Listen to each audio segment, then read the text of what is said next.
Sci-fi horror fans, you're going to want to pay attention to this one. Flying Lotus just dropped Ash, and it's a visual feast with some gnarly horror moments. So let's talk about it.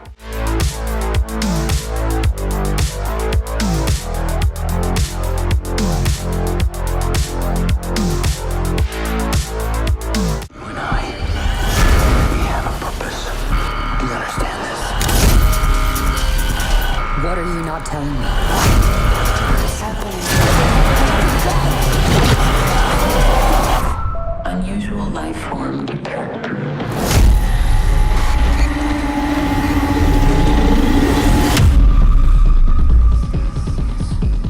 Flying Lotus is a name most people associate with music. His experimental electronic sound, jazz influences, collaborations with Kendrick Lamar and Thundercat, and his work on Blade Runner Blackout 2022. But he's also been building a career as a filmmaker. His music videos like Coronis, The Terminator, and Ready or Not already hinted at his love for surreal and unsettling imagery. Then in 2017, he went all in with Kuso, a grotesque body horror nightmare that made Eraserhead look tame. That movie was not for everyone, but it showed he had a vision. Between that and his segment in VHS 99, which is one of the most insane parts of the movie, you can see how he blends horror, surrealism, and a very distinct visual style. And now with Ash, he's taking that vision and refining it into something more accessible, while still keeping his signature unsettling vibe. He even makes a brief appearance in the movie, so keep an eye out for that. So does it work?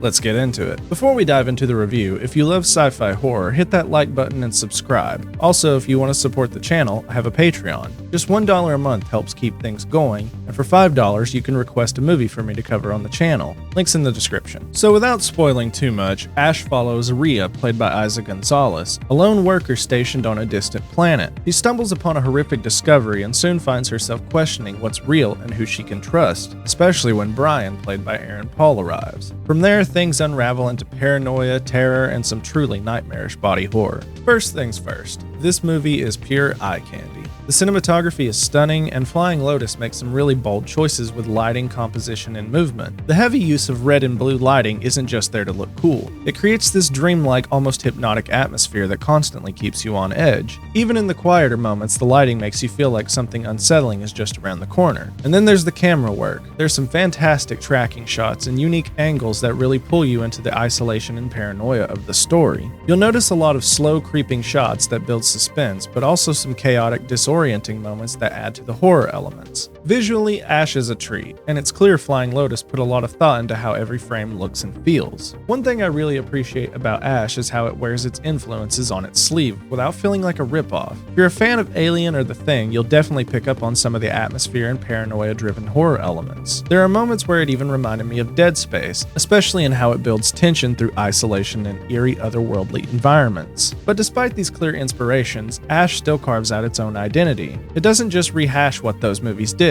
it takes those ideas and filters them through Flying Lotus' unique vision. You're never just thinking, oh, this is just like Alien or The Thing. Instead, you see how it takes those ideas and does something new with them. That's something I really respect about this film. One of the things Ash does incredibly well is atmosphere. This isn't just a standard sci-fi horror film. It leans heavily into cosmic horror, which is all about making you feel small, isolated, and completely powerless against something far beyond human comprehension. The film taps into that fear of the unknown, that idea that something is lurking just out of reach, and it plays with that tension beautifully. There's a sense of dread that builds throughout the movie, making you feel uneasy even when nothing overtly terrifying is happening. On top of that, there are moments of genuinely unsettling imagery that got under my skin. I'm talking about visuals that feel wrong in a way you can't quite explain. Distorted bodies, eerie lighting, and moments where reality itself seems to be falling apart. It's the kind of horror that lingers in your mind long after the credits roll. And while the film thrives on slow building tension, it also knows how to execute jump scares properly. There are a few throughout the movie, but they're never cheap or overused. They feel earned thanks to strong build-up and solid timing.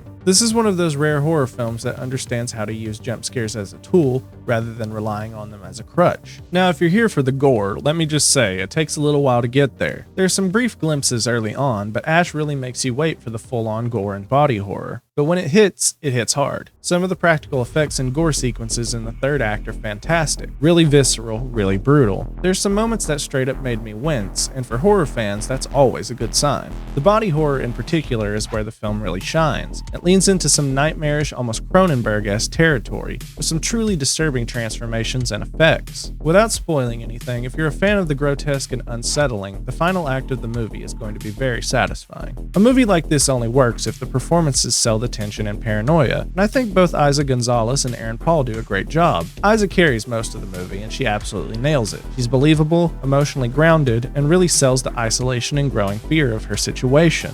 Aaron Paul, meanwhile, is just as strong. He plays his role with just the right mix of intensity and mystery, keeping you guessing about his character's true intentions. The chemistry between the two of them is great, and since so much of the movie hinges on their performances, it's a huge plus that they both deliver. I can't talk about this movie without bringing up the score composed by Flying Lotus. The 80s synth-inspired soundtrack adds so much to the atmosphere. It gives the movie this eerie, dreamlike quality, making the tension even thicker. The way it builds during certain scenes is fantastic, and it really helps immerse you in the world of the film. If you're a fan of synth-heavy horror scores, you're gonna love this one. One of the details I really appreciated was the design of the spacesuits. They have a unique, almost retro-futuristic aesthetic that fits perfectly with the film's eerie cosmic horror tone. The suits feel practical, but also slightly off in a way that adds to the overall unease. It's a small detail, but it goes a long way in immersing you in the world of Ash. Now, there are only two things I had some mixed feelings on. First, the CGI. Look, it's not the worst I've ever seen, but it's definitely noticeable. Some effects look a little rough, but at the same time, I can't be too harsh considering this is a lower budget production. The CGI serves its purpose. It never completely takes you out of the experience, but if you're someone who's really picky about CGI, you'll probably notice some weaker moments. The other thing is the pacing. This is definitely a slow burn, especially in the first two acts. If you're expecting non-stop action or horror, this might test your patience. There were a few moments where I wanted things to move a little faster, but at the same time, the slow build does help create a strong sense of mystery and tension. So while I think the pacing works overall, I can see how it might not be for everyone. Overall, Ash is a gorgeous, eerie, and intense sci-fi horror film that deserves attention. The visuals are stunning, the atmosphere is thick, the performances are strong, and when the horror fully kicks in, it delivers. If you're a fan of Alien, The Thing, or just good independent horror, this is absolutely worth checking out, and I'm giving Ash a 4.5 out of 5. If you've seen Ash, let me know what you thought in the comments. And if you haven't, what's your favorite sci-fi horror movie? Also, if you want to support the channel, check out my Patreon. Just $1 a month helps, and for $5 you can request a movie for me to cover. Thanks for watching, and I'll see you in the next one.